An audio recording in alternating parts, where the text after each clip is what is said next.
trauma plays an tremendous part in many lives of women in prostitution, as does homelessness and as does poverty.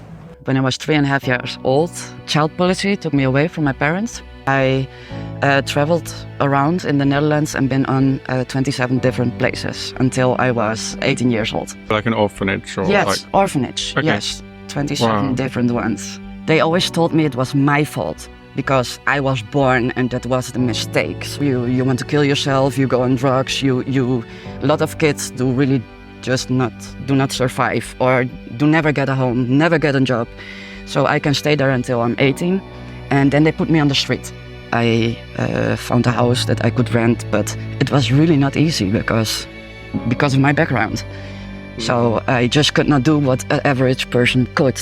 So I knew that when I would become 18 years old, I knew I would go to a sex club and would work there. But you knew before you were 18 that you would go into that? My mother was a whore, you know? She was a prostitute. Mm-hmm. So, but she did not do it right. She worked with drugs, with alcohol, she would even do it for a bottle.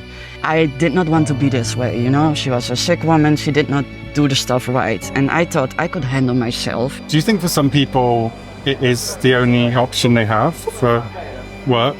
Yeah. You do? Well, even if it weren't the only option, they probably wouldn't do it. So many women there are in situations where they have no money at all.